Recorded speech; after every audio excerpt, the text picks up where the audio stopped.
So what's your name? Kira? Kira, yeah. Kira. All right, so we have Sister Kira over here, and Alhamdulillah, she took her Shahada, she embraced Islam, and her mom is also here who's supporting her, right? But I'm just so curious, mashallah, such a young, sweet girl, she embraced Islam. What made her to study Islam and now, Alhamdulillah, to embrace Islam? Sister Kira, go ahead.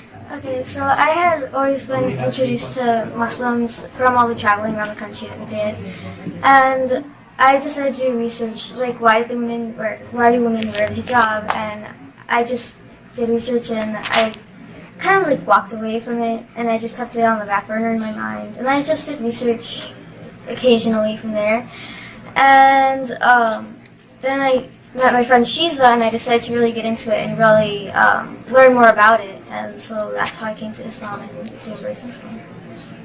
How do you feel when you are wearing the hijab? Do you feel different? How do you feel?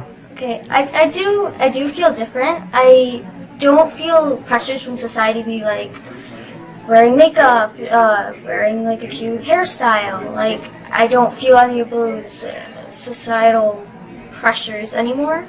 And I feel like I can really be me and myself without worrying how I look on the outside. Wonderful. You know, you have your mom over here. Mom, what's your name?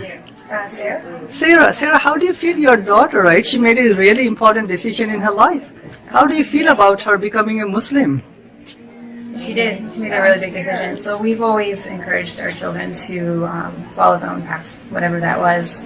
And Kira came to me and told me she was researching Islam. And so we supported her in that. And she read the Quran and said that it spoke to her. And she's had positive improvements to her overall self. And so, yeah, we're at the beginning of the journey, but it's been good so far, and I'm just doing my best on supporting her and however I can do that. Have you also read the Quran, by the way? I know your daughter, perhaps she did. What about you? Here has. I have not read it. I'm beginning to read it in English. So, yeah, working on it. Looks like you have a gift bag, and you want to show the gift bag. What do you have?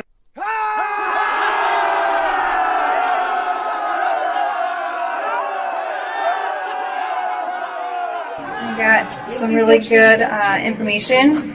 I actually have a copy of the Quran. Wow, that's a translation. Nice. Yes. So I'm going to start reading that.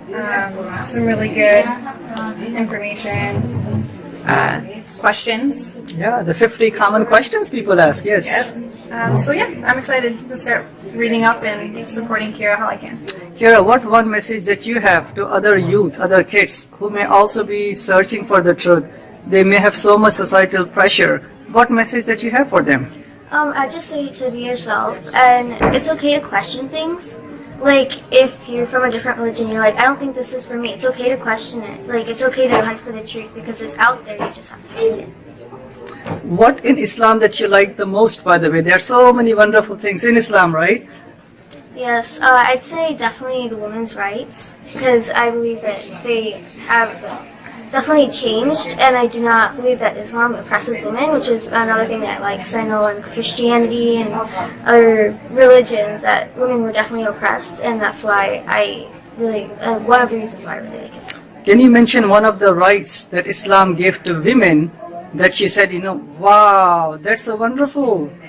What right comes to your mind? So I had run across the right for women to own property, which at the time was like unthinkable, and so I thought that was a very big step into women's rights, and that was really nice.